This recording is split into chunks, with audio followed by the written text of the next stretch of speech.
What is up, folks? We are looking at the latest firmware update 3.1. Just came out the day before yesterday for the Blackmagic HDR 12G video assist. Finally, some cameras can get Blackmagic RAW, as well as some cool new features on the metadata.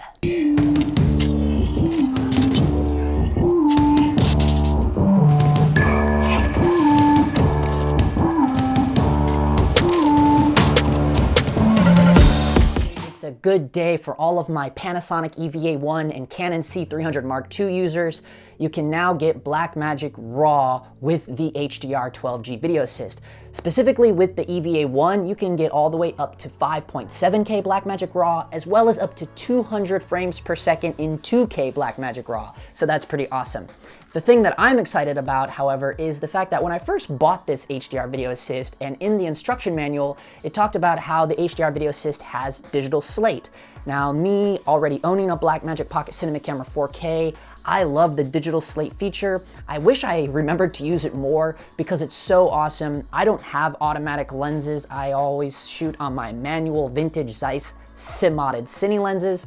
And with those, there's a lot of things that aren't included in the metadata because there is no little microchip on the back of those manual cine lenses, such as the focal length that each scene is shooting on, what t-stop we're shooting on. There's a lot of other cool things, and having that Digital Slate feature, I can go in and put all that in myself. So now that they finally updated it with the latest 3.1 firmware update on the HDR video assist, this now also has that option, so that's cool. If I'm not using my Pocket 4K, if I'm using like my GH5 for some documentary stuff or YouTube stuff, probably wouldn't use Digital Slate too much for YouTube, but mainly for documentary and live events, it is cool to have that Digital Slate feature. And it's really great, especially if you have to hand things off to a client. I love using this in conjunction with my Pocket 4K because I can simultaneously record ProRes proxy files in the HDR video assist at the same time I'm recording internally Blackmagic Q0 RAW files, right? So when I hand the hard drive over to my client, they have two folders, one with the Blackmagic RAW files and the other one now with the ProRes proxy files. And why that's so cool to hand over to your client is because in the past, I have dealt with a lot of hassle with figuring out how the client can easily review those Blackmagic RAW files. And it's not always easy, and even if I do send them the link to the Blackmagic Design website where they can download the Blackmagic RAW video player, depending on their computer, they could still run into some serious lag issues. Blackmagic Design is always updating that Blackmagic RAW video player. They actually even recently updated it when they put out the Firmware 3.1 update for the HDR video assist. So they're well aware that that Blackmagic RAW video player does have a lot of issues. But when you're dealing with clients, you don't want them to have to deal with stuff like that. So that's what's so great of being able to hand over the ProRes proxy files as well. So as long as I remember to hit record on this monitor, when I hit record on the camera, all goes well. Or you can even link it up to when I hit record on the camera, it automatically starts recording on the HDR video assist. And it's just so great. Now they can go back, they can just review the ProRes files. It doesn't matter, even if they're on their little Airbook or whatever, the smallest little laptop. ProRes proxy files are no problem to review, and that's all they want to do. They just want to make notes for their editor. And now that they finally added the Digital Slate feature, I can add in here which take was the good take, and then they'll be able to review that and take note of that because it's all burned into the metadata. So we're gonna hop in here right now and jump right into the monitor itself, look at the Digital Slate, see what it offers, and then we're gonna pop over into DaVinci Resolve and see what all of that actually goes through to the metadata. Okay, and here you'll see how we got into this. So this is just our normal screen here on the monitor here, and all we do is we slide over, and now we're into the Digital Slate. Okay, so let's go here first. So here we can put in the project. So we can just put in, okay, this is YouTube. Now for all of my Blackmagic users, this is probably gonna be super boring for you because you already know about this. You can put in whatever camera you want. Okay, camera A, that's fine.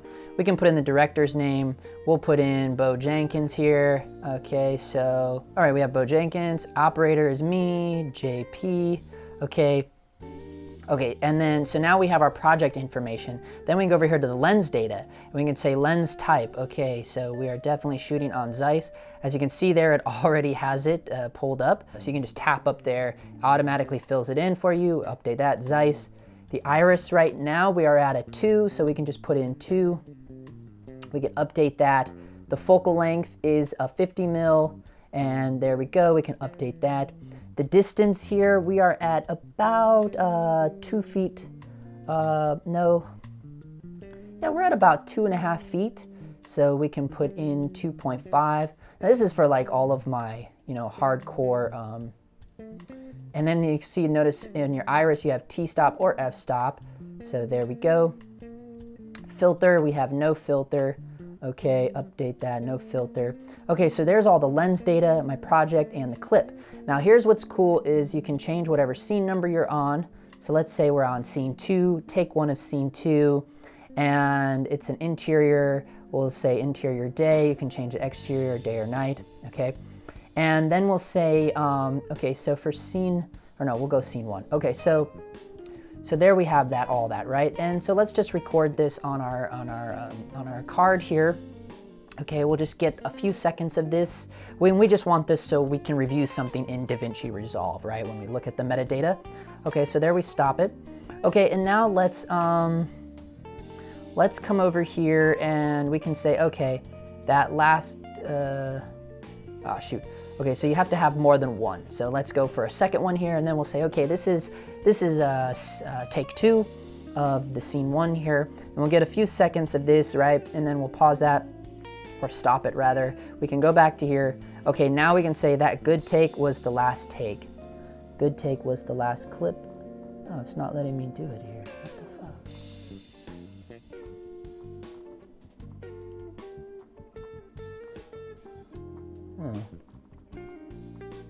No, they haven't.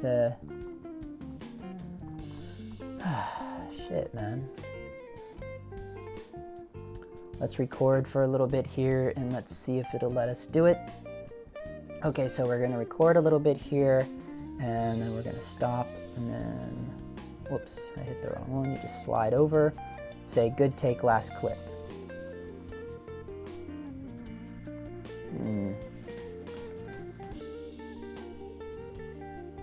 And okay, so here we are into the DaVinci now, and we are going to look at the metadata. So if we go over here, and we can see what's going on here, shot and scene, scene 1, take 1.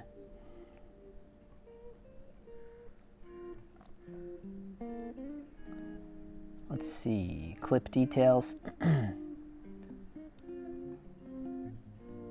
We can go here and look at camera.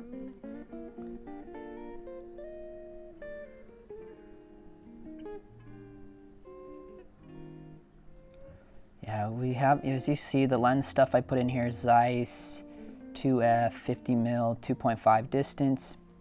But as you can see here, there's a lot of other options in here that are not showing up, that do show up on the camera. So we can go here too, and you'll see here there was a thing for good take. So we'll see if any of these have, oh, that one did it, this one did not, this one did not, that one did it. So these ones did do it, and these ones did not do it. That one did it. So yeah, these are actually showing up as good takes. But for whatever reason, it's not highlighting on the monitor. So, that's weird. But as we can see here, if we scroll through these, we can see there's one. 23 was a good take. 23 and 24 I marked as good takes. And there, 29 I marked as a good take.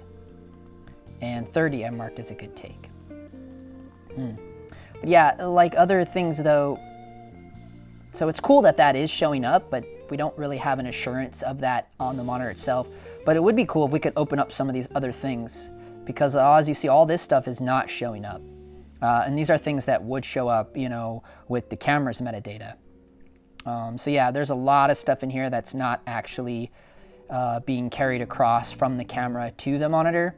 So there you have it, folks. That good take last clip feature is being added to the metadata, but there's not a whole lot of assurance that we're actually doing it on the day. As you saw there, I was tapping it, but it wasn't being highlighted like I was able to show you like it does on the actual Pocket 4K. So maybe Blackmagic Design has to do that little bit of a tweaking on the firmware, just so we know that when we're tapping it, just for self-assurance that it actually is working, because it is being translated burnt to the card. It is being burnt into the metadata, letting us know that, hey, that was a good take. There's no way to reiterate that on the monitor itself. So it would be nice to know that what we're tapping is actually working.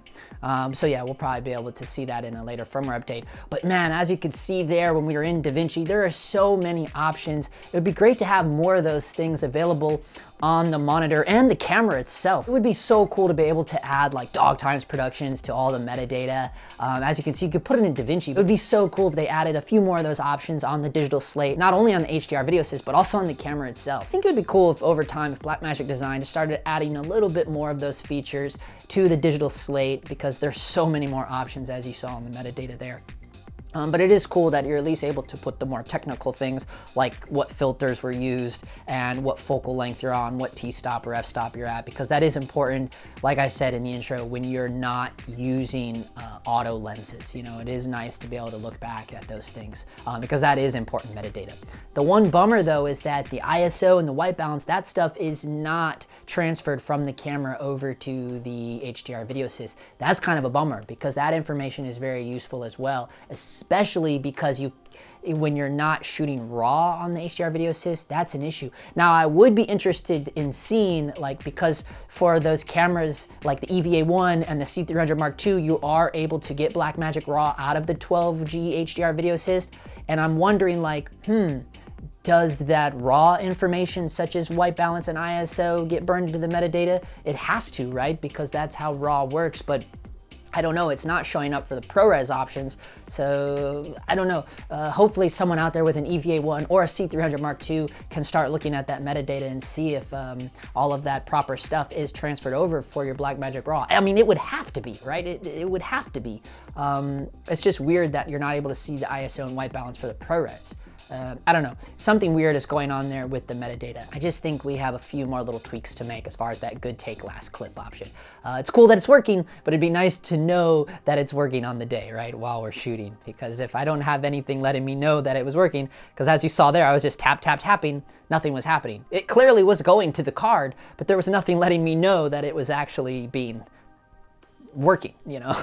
All right, folks, that's going to do it for today. I just want to do a quick little update looking at the latest 3.1 firmware update for that Blackmagic HDR 12G video assist. I've done 2 previous videos documenting all the reasons why I love that monitor. So if you're new here, I'm going to put links to those down in the description below. I highly encourage you to check those out. And I want to give a gigantic shout out to all of my Patreon supporters. If it wasn't for you guys, we probably wouldn't be able to do a lot of things that we do here on the YouTube. So if you're interested in the DogTimes Productions Patreon community, it's a big thing for people that are kind of new to the whole cinematography freelance world. I take you with me as I go on jobs that I get hired to shoot right here in the Super Bowl of the filmmaking community known as Los Angeles, California.